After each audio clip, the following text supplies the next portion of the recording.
معلوم ہوتا ہے کہ سابقہ امتوں میں شرک کی ابتدا یوں ہوئی، جب ان کے بزرگوں کی وفات ہوئی، ان کے اولیاء کی وفات ہوئی، نیک لوگوں کی وفات ہوئی، عابد کی وفات ہوئی، تو شیطان نے ان کو یہ پٹی پڑھائی کہ بابا جی بڑے روزے رکھتے تھے، یہ بڑی عبادتیں کرتے تھے، تم ایک پتھر کی مورتی بناؤ اور اس مورتی کو اس بزرگوں کے نام سے منسوب کر دو، اور جہاں یہ بیٹھ کے عبادت کرتے تھے وہاں اس کو نصب کر دو، تم اس کو دیکھتے رہو گے اور تمہیں عبادت کا شوق تمہارے دلوں میں زندہ رہے گا۔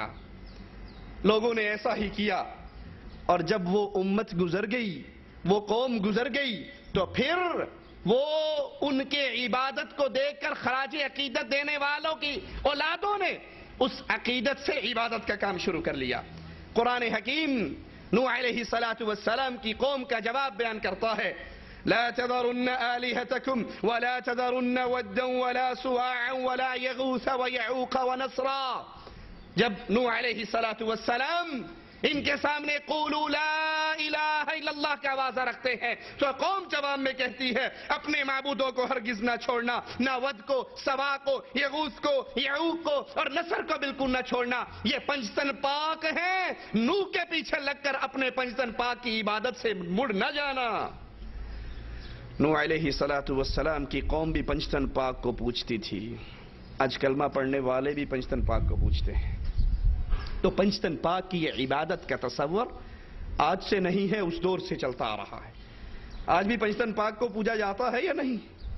لی خمس اطفی بہا حر الوبا مصطفیٰ مرتضی وابنیہما والفاطمہ، میری ہر مصیبت کو دور کرنے والا کون؟ مصطفیٰ رسول اللہ صلی اللہ علیہ وسلم، مرتضی علی، وابنیہما حسن حسین والفاطمہ، یہ پنجتن پاک مل کر ساری مصیبتوں کو دور کر دیتے ہیں۔ تو یہی قوم نوح نے کہا تھا کہ نوح علیہ السلام کے پیچھے لگ کر پنجتن پاک کو نہ چھوڑ دینا۔ صحیح بخاری میں عبداللہ ابن عباس رضی اللہ عنہ وارضاہ سے روایت ہے، فرماتے ہیں یہ پانچوں بزرگ، یہ پانچوں قوم نوح کے بزرگ تھے، جب وہ انتقال کر گئے، جب وہ فوت ہو گئے تو شیطان نے ان کو یہ مشورہ دیا کہ یہ لوگ جہاں بیٹھ کر عبادت کرتے تھے تم وہاں پر مجسمے بناؤ، ان بزرگوں کے نام پر مورتیاں بناؤ اور ان کو ان کے نام سے منسوب کر دو۔ جب یہ طبقہ گزر گیا، علم اٹھ گیا، تو ان مجسموں کی، ان بتوں کی عبادت ہونے لگ گئی۔ آج بھی قبروں کے اوپر یہی کچھ ہوتا ہے نا، یہ بابا جی کی قبر ہے اور یہاں بابا جی نے بیٹھ کے چلا کاٹا تھا، یہاں بابا جی نے بیٹھ کے غسل فرمایا تھا، یہاں بابا جی نے بیٹھ کے صابن لگایا تھا، ان چاروں جگہ کی عبادت کی جاتی ہے۔ مگر افسوس یہ تو اس دور کی امت کا حال تھا۔ آج شیطان نے امت محمدیہ کی اکثریت کو اسی راستے پہ چلاتے ہوئے بزرگوں کی قبروں کی عبادت کی طرف لے آیا، اور حالانکہ رسول اللہ صلی اللہ علیہ وسلم کا کتنا مبارک فرمان ہمارے سامنے تھا، اس امت کے سامنے تھا۔ آپ نے فرمایا کنت نہیتکم عن زیارت القبور الا فزوروها فانها تذکرکم الآخرہ، میں نے تمہیں قبروں پر جانے سے منع کیا تھا، کیوں؟ کیونکہ شرک کا زیادہ حصہ انہی قبروں سے منسلک ہے۔ میں نے تمہیں قبروں پر جانے سے منع کیا تھا، آج تمہیں قبروں پر جانے کی اجازت مل رہی ہے، کیوں؟ فَإِنَّهَا تُذَكِّرُكُمُ الْآخِرَةَ، یہ تمہیں آخرت یاد دلوائے گا۔ قبرستان جا کر ٹوٹی پھوٹی قبریں دیکھ کر، سادہ اور کچی قبروں کو دیکھ کر تمہیں اپنی موت یاد آئے گی، تمہیں اپنی آخرت یاد آئے گی۔ کیا خیال ہے بابا جی کے قبر دربار پر جا کر یہ سارا کچھ حاصل ہو سکتا ہے؟ قبرستان جانے کا مقصد کیا تھا؟ آخرت کی یاد، موت کی یاد۔ لیکن جب درگاہوں کو دیکھا جائے، درباروں کو دیکھا جائے، تو پھر وہاں پر سنگ مرمر سے مزین قبریں، وہاں پر چراغاں، وہاں پہ خوشبوئیں، وہاں پہ قمقمے، وہاں پہ لائٹنگ، بنی اور سوری ہوئی عورتیں، یہ سارے مناظر کو دیکھ کر کسی کو موت یاد نہیں آتی۔ اسی لیے رسول اللہ صلی اللہ علیہ وسلم نے فرمایا، صحیح مسلم کے اندر یہ روایت ہے، ابو داؤد میں یہ روایت ہے، جامع ترمذی میں یہ روایت ہے، نہا رسول اللہ صلی اللہ علیہ وسلم ان یجسس القبر وان یقعد علی وان یبنى علی، رسول اللہ صلی اللہ علیہ وسلم نے منع فرمایا کہ قبر کو پکا بنایا جائے۔ قبر کو پکا بنانے سے اللہ کے نبی صلی اللہ علیہ وسلم نے منع فرمایا، اور منع فرمایا اللہ کے نبی علیہ السلام نے کہ قبر پر بیٹھا جائے، منع فرمایا رسول اللہ صلی اللہ علیہ وسلم نے کہ قبر پر عمارت کھڑی کی جائے۔ ارے یہ نبی امت، اے امت محمدیہ اپنے رسول کے فرمان پہ غور کیجئے، پوری امت کے لیے جو لا الہ الا اللہ پڑھ کے نبی کی امت میں شامل ہوتا ہے، آپ کا امتی بنتے ہوئے فخر کرتا ہے، اس کو پیغام دیجئے محمد رسول اللہ صلی اللہ علیہ وسلم کا۔ آپ نے قبر کو پکا کرنے سے منع کیا، اس پہ بلڈنگ بنانے سے منع کیا، اس پہ بیٹھنے سے منع کیا۔ داتا کمپلیکس بنانے والوں، بابا حجویری کا کمپلیکس بنانے والوں، بڑی سرکار کا کمپلیکس بنانے والوں، لال شہباز قلندر کا دربار بنانے والوں، ان قبروں پہ بلڈنگیں بنانے والوں، یہاں پہ چراغاں کرنے والوں، اگر تم نے کلمہ محمد الرسول اللہ کا پڑھا ہے صلی اللہ علیہ وسلم، اگر تمہیں محبت امام الانبیاء سے ہے، امام اعظم سے ہے، قائد اعظم سے ہے، رہبر اعظم سے ہے، تو امام اعظم محمد الرسول اللہ، قائد اعظم محمد الرسول اللہ صلی اللہ علیہ وسلم قبر کو پکا کرنے سے منع کر رہے، قبر پہ بلڈنگیں بنانے سے منع کر رہے، یہ قبے بنانے سے منع کر رہے، داتا کمپلیکس بنانے سے منع کر رہے، اس پر بیٹھنے سے منع کر رہے۔ اور قبروں پر مسجدیں بنانے والوں کے بارے میں اللہ کے نبی صلی اللہ علیہ وسلم کتنے غضبناک ہوا کرتے تھے۔ صحیح بخاری و مسلم میں ہے، لعن اللہ الیہود والنصارى، اللہ کے نبی رحمت جو طائف کے پتھر کھا کر بھی طائف والوں پر بددعائیں اور لعنتیں نہ کی۔ کہا جبرائیل نے اجازت ہو تو ان پہاڑوں کو اٹھا کر طائف والوں کو مسل دے۔ آپ نے فرمایا نہیں، اگر انہوں نے کلمہ نہیں پڑھا تو ان کی آنے والی نسلیں انشاءاللہ ضرور کلمہ پڑھیں گی، مجھے اللہ سے امید ہے کہ وہ لا الہ الا اللہ کے اقرار کریں گی۔ پتھر کھائے، لہو لہان ہو گئے، ان کے لیے بددعا نہیں کی، لعنت نہیں کی، لیکن آج امام الانبیاء بستر مرگ پہ وفات پر قریب ہو رہی ہے وفات اللہ کے نبی کی، اور آخری بیماری ہے آپ کی، موت والی بیماری ہے، اس میں کہہ رہے اللہ تو لعنت کر یہودیوں پہ، اللہ تو لعنت کر عیسائیوں پہ۔ جرم کیا ہے ان کا؟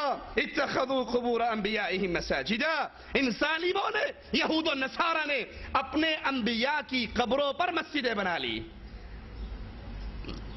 رسول اللہ صلی اللہ علیہ وسلم کی زوجہ محترمہ، مومنوں کی ماں حضرت عائشہ رضی اللہ تعالی عنہا فرماتی ہیں اگر یہ خطرہ نہ ہوتا تو ہم اللہ کے نبی صلی اللہ علیہ وسلم کی قبر کو بھی باہر بناتے، کھلے مقام پہ بناتے، اس میں کوئی پردہ نہ ہوتا، عام اوپن جگہ ہوتی، لیکن ڈر یہ پیدا ہوا کہیں رسول اللہ صلی اللہ علیہ وسلم کی قبر کو بھی مسجد نہ بنا لیا جائے۔ یہ خطرہ کس سے تھا؟ نعوذ باللہ صحابہ سے تو نہیں تھا نا، اس دور کی تو گارنٹی میرے آقا نے خود دی تھی، تابعین سے بھی نہیں تھا، اس دور کی گارنٹی بھی میرے آقا نے خود دی تھی۔ یہ خطرہ بعد میں آنے والوں سے تھا، سنائیے ان کو جو کیو ٹی وی پر آ کر کہتے ہیں امت محمدیہ میں شرک نہیں آ سکتا۔ حضرت عائشہ رضی اللہ تعالی عنہ فرما رہی ہیں کہ اگر یہ ڈر نہ ہوتا کہ نبی کی قبر کو بھی مسجد بنا لیا جائے، اس پہ سجدے ہو، طواف ہو، رکوع ہو، جو کام مسجدوں میں ہوتا ہے وہ قبر پہ ہو، اگر یہ ڈر نہ ہوتا نبی کی قبر بھی کھلی جگہ پہ بنائی جاتی۔ اور ایک اور بات کہوں، اے اہل ایمان، اگر نبی کی قبر کی پوجا نہیں ہو سکتی تو دھرتی میں کسی قبر کی پوجا؟ قبروں میں سب سے مبارک قبر محمد الرسول اللہ کی، اللہ کی قسم اگر محمد کی قبر پہ سجدے نہیں ہو سکتے صلی اللہ علیہ وسلم تو لال شہباز قلندر کی قبر پہ بھی سجدے نہیں ہو سکتے۔ اگر قبر رسول کا طواف جائز نہیں ہے تو درگاہوں کا طواف بھی جائز نہیں ہے۔ اللہ کے نبی صلی اللہ علیہ وسلم، صحیح بخاری و مسلم میں یہ روایت موجود ہے، میرے آقا کے یہ الفاظ، قاتل اللہ الیہود، اللہ قتل کرے یہودیوں کو، اللہ برباد کرے یہودیوں کو۔ کیا جرم تھا ان کا؟ اتخذوا قبور انبیائہم مساجدا، ان ظالموں نے، اللہ کی ان پر مار ہو، انہوں نے اپنے نبیوں کی قبروں کو مسجدیں بنا لیا۔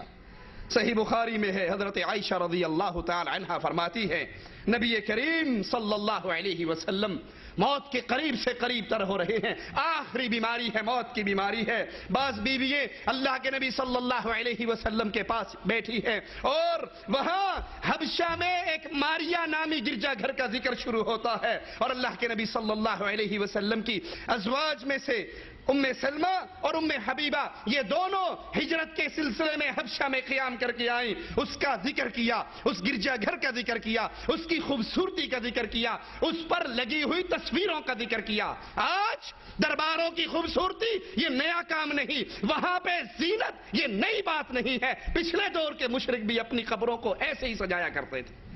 رسول اللہ صلی اللہ علیہ وسلم نے جب یہ سنا تو حضرت عائشہ فرماتی ہیں اللہ کے نبی صلی اللہ علیہ وسلم نے اپنے سر مبارک کو اٹھایا اور فرمایا اولئک اذا كان فيهم الرجل الصالح بنوا على قبره مسجدا ثم صوروا تلك الصور اولئک شرار الخلق عند الله يوم القيامة۔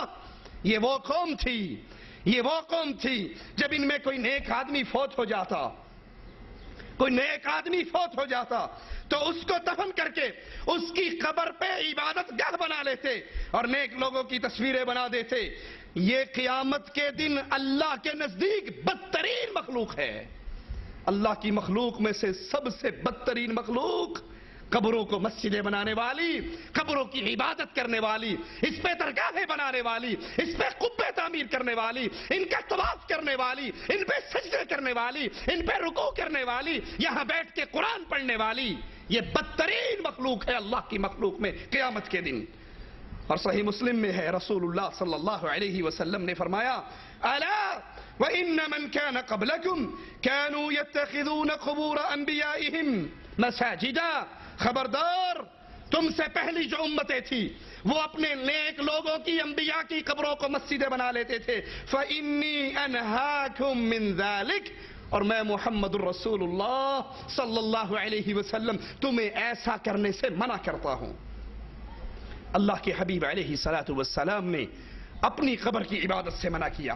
مسند احمد میں ہے اللہ کے نبی صلی اللہ علیہ وسلم اپنے اللہ سے دعا کر رہے اللہم لا تجعل قبری وثنا، اے اللہ محمد کی قبر کی حفاظت فرما صلی اللہ علیہ وسلم، کہیں اس کو بھی لوگ بت نہ بنا لیں۔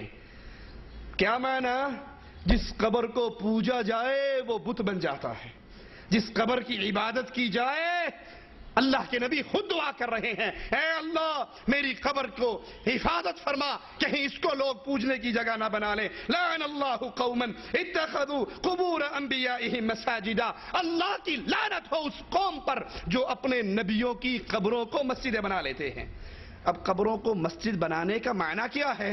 3 معنی ہے، غور کیجئے۔ قبروں پر نماز پڑھنا یعنی قبروں پہ سجدہ کرنا۔ آج جائیے درگاہوں کو دیکھیے، درباروں کو دیکھیے، وہ بابا اجمیری کا ہو، وہ اجمیر والے کا ہو یا اجمیر والے کا ہو، وہ لال شہباز قلندر کا ہو یا مادو لال حسین کا ہو، قبروں پہ، درگاہوں پہ، درباروں پہ سجدے کیے جا رہے ہیں۔ یہی مطلب ہے قبروں کو مسجدیں بنانا۔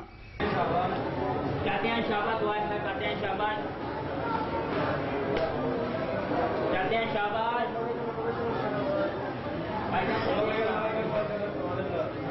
اللہ کہتے ہیں شاباش، کہتے ہیں شاباش، کہتے ہیں شاباش، کہتے ہیں شاباش، کہتے ہیں شاباش،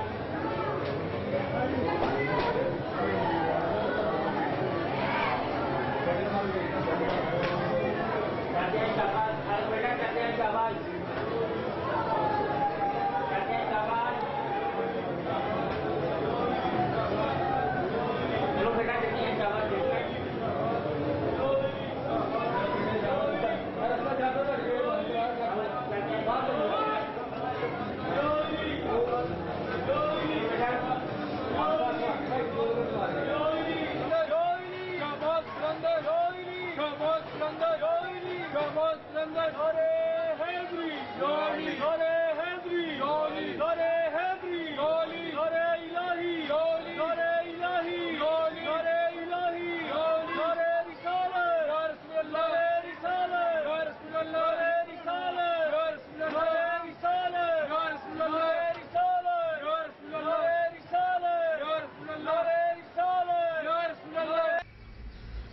قبروں کی طرف رخ کر کے دعا مانگنا، سجدہ کرنا، نماز کے وقت ادھر منہ کرنا، اور یہ عمل بھی آج درباروں پہ ہو رہا ہے۔ اور قبروں پر مسجد تعمیر کرنا، اس میں نماز پڑھنے کا خصوصیت سے اہتمام کرنا۔ آج جائیے درگاہوں کو دیکھیے، درباروں کو دیکھیے، وہاں پہ مسجدیں بنی ہوئی ہیں اور مسجد ویران ہے، بابا جی کی قبر پہ رش ہے۔ مسجد ویران ہے، بابا جی کی قبر پہ میلہ لگا ہوا ہے، اور ان تمام کاموں سے محمد